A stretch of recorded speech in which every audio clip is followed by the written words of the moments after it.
शुभ प्रभात। मैं ये सोच रहा था कि इस न्यूरोथेरेपी में मैं क्यों आया।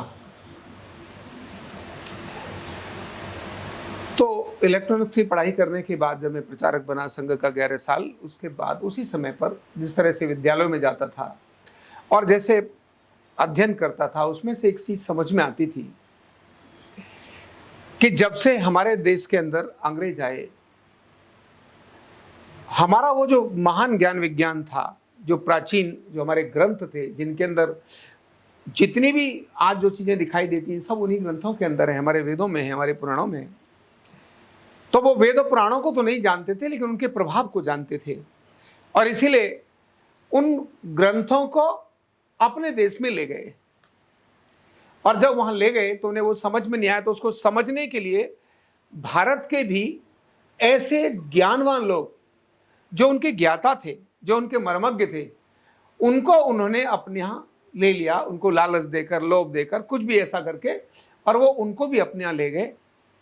अपने यहां उन्होंने खोज नहीं की, केवल उसको अध्ययन किया, केवल पढ़ा और पढ़ के उन्होंने अपने नाम से उस सारे ज्ञान को प्रकाशित किया, सारी दुनिया में प्रकाशित किया।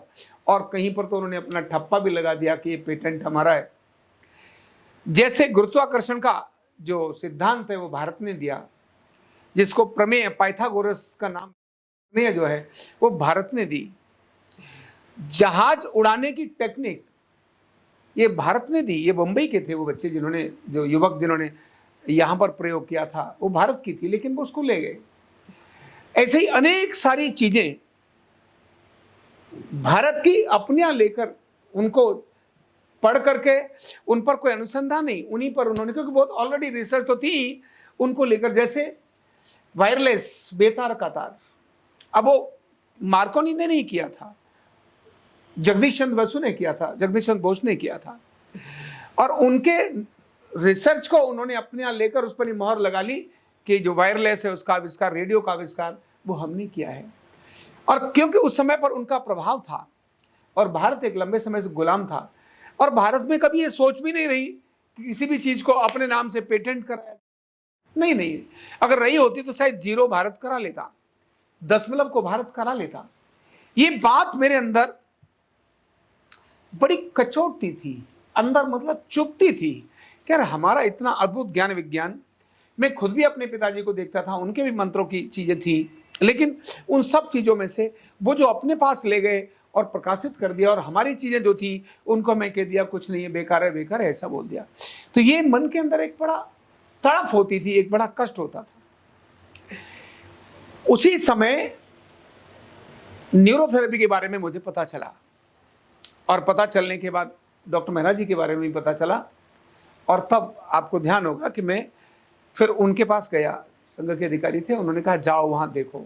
और जब वहां देखा, देखने के बाद वो क्या करते हैं उनके परिणामों को देखा, और उनके परिणामों को सटीक से देखा, तो मुझे लगा ये विज्ञान मेरी लाइफ का एक पार्ट बनना चाहिए, क्योंकि यह भारत का वो विज्ञान है जिसे दुनिया के सामने आना चाहिए।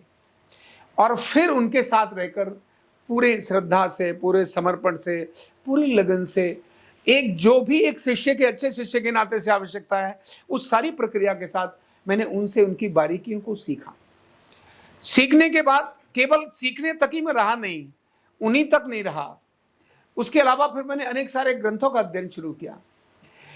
मैं ये देखा कि जो बोलते हैं वो है क्या, वो जो कह रहे हैं वो कह रहे हैं एसिड एल्कलाइन निकले। एसिड एल्कलाइन तो ये अंग्रेजों के दिया हुआ शब्द है, अंग्रेजी का है।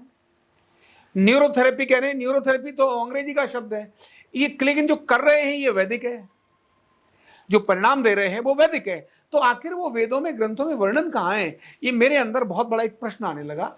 और उसके लिए मैंने अनेक सारे ग्रंथों को, अनेक सारी पुस्तकों को मैंने पढ़ना शुरू किया। समझ ही नहीं आता था कि ये मिलेगा कहाँ। अर्धनारीश्वर को मैं देखा, शिव जी का चित्र तो देखा था, भगवान शिव का और पार्वती का, लेकिन कहां मिलेगा उसका पूरा डिटेल बहुत जगह पर पूछा, तब जाकर के चीजें उसकी मिलने को मुझे आई। और फिर जब उनका अध्ययन किया ग्रंथों का बारीकी से समझकर उनके हिसाब से फिर मैंने अपने जीवन में इस विज्ञान का अनुभव किया।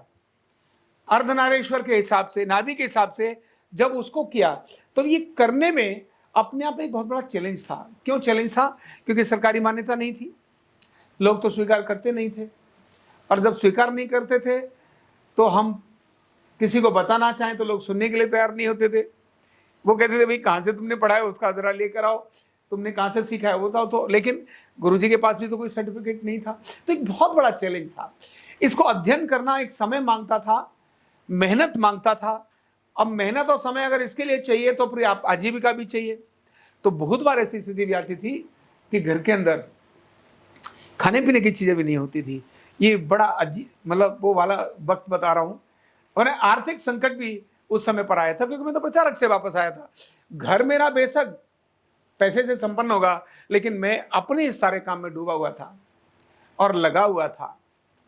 अनेक सारे कष्ट इस बीच में आए। तब फिर मुझे लगा कि इसको जब तक कोई मान्यता प्राप्त नहीं होगी, इसको सरकारी मान्यता प्राप्त नहीं होगी, तब तक ये विज्ञान जो मैं सोचता हूं ये सब वो नहीं हो सकेगा। जब गुरुजी से भी, डॉक्टर मेहरा जी से भी मैं चर्चा करता था तो उन्होंने कहा हाँ पुत्र देखो करो देखो, लेकिन क्योंकि कल्पना में उनके भी नहीं था कि ये हो जाएगा। क्योंकि जब भी वो जाते थे, पढ़े लिखे लोग तो प्रश्न करते थे, पर क्योंकि उनका भी सिद्ध अनुभव था, जिसके परिणाम से वो वहां चीजों को दिखाते थे। मैंने भी इसी प्रकार से करना शुरू किया और 2000 से मैंने इस काम को शुरू किया। लेकिन 2008 में कुछ सरकारी तंत्र में इसको आना चाहिए, उसके लिए क्या क्या चीजें जरूरी है, वो सब करना शुरू किया। जब करना शुरू किया तो बहुत कठिनाई आई बहुत बड़े चैलेंज आए, और 2014 के बाद तो बहुत बड़े चैलेंज आए, मतलब जिनको शब्दों में बयान करना बहुत मुश्किल है, बहुत कठिन है। अनेक सारी मीटिंग्स हुई, उनके अंदर अनेक सारे रिजेक्शंस हुए, फिर उसके बाद फिर से करेक्शन हुए। कोई मार्ग ही नहीं था, पहले से किसी ने कुछ किया ही नहीं था, इसीलिए उसको बना के देना ये अपने आप में एक सामान्य काम नहीं था। नया करिकुलम बनाना है, नई क्वालिफिकेशन पैक बनाने हैं, फिर इसके बारे में सोचना है कि होगा क्या, किस तरह से इसको अप्लाई किया जाए। तो मतलब बहुत कुछ डार्क था जिसके अंदर चीजों को ढूंढना था। लेकिन उन सारे कष्टों में, क्योंकि ये ईश्वरीय काम था। किसका काम था? ईश्वर का काम था। इसलिए ईश्वर का काम होने के कारण से मैं इन सब चीजों में लगा रहा, लेकिन थका नहीं। अनेक कष्ट आए, अनेक संकट आए जिनका मुझे सामना करना पड़ा, लेकिन ईश्वरीय काम होने से, और मेरे मन में वो प्रेरणा थी कि मेरे भारत की चीजें क्यों नहीं आगे आनी चाहिए। बहुत बार ऐसे चैलेंजेस भी आते थे, जो पढ़े लिखे लोग कहते थे क्या है ये, कैसी बात करते हो क्या, लेकिन परिणाम के सामने सब नतमस्तक हो जाते थे। जिसने परिणाम देखा ही नहीं वो कैसे नतमस्तक होगा, लेकिन वो तो भी ऐसा रहता था।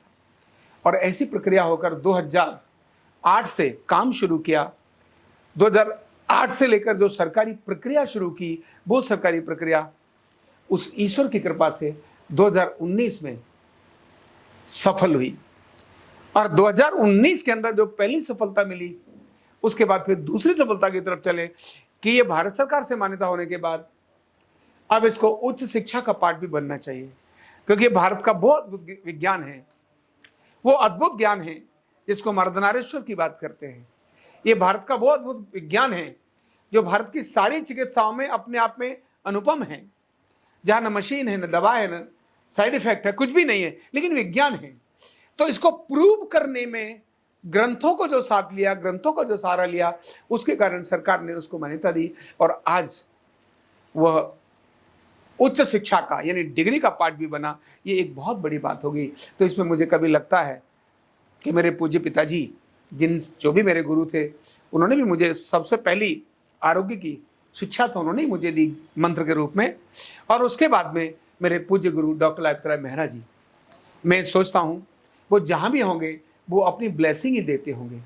उनके आशीर्वाद के बिना तो ये सब संभव ही नहीं था। बहुत संतुष्ट होंगे, बहुत खुश होंगे, और वो अपना आशीर्वाद देते होंगे, तभी अनेक सारे कष्ट और संकट जो आते हैं, मुझे बड़े संकट और कष्ट नजर ही नहीं लगते। क्यों?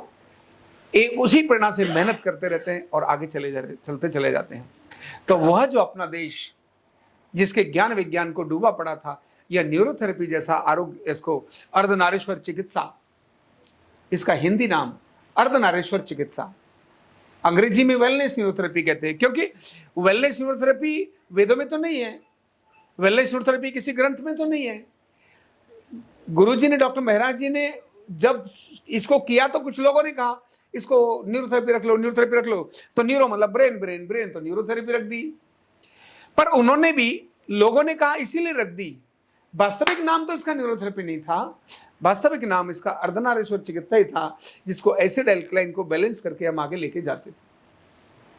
प्राचीन के समय था, नाभि थी, नाभि को बैलेंस करना, लेकिन कुछ तो नाम देना था।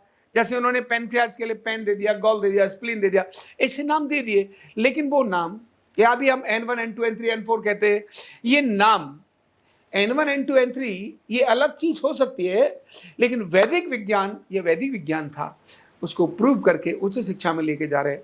तो ये अपने आप में बहुत संतुष्टि और बहुत खुशी का विषय है। और हमें लगता है कि जो गुरुजी ने जो सपना देखा था, वो सपना आज पूरा होने जा रहा है और पूरा हो रहा है। वो सोचते थे देश में हर छठे गांव के अंदर एक न्यूरोथेरेपिस्ट हो, हमने और भी उससे आगे सोचा, उन्हीं के सपने के हिसाब से, कि देश के हर गांव में एक न्यूरोथेरेपिस्ट हो और दुनिया के हर घर में एक व्यक्ति न्यूरोथेरेपी जानने वाला हो। ये उनके सपने पूरे हो रहे हैं, इससे बड़ी और खुशी की बात क्या हो सकती है।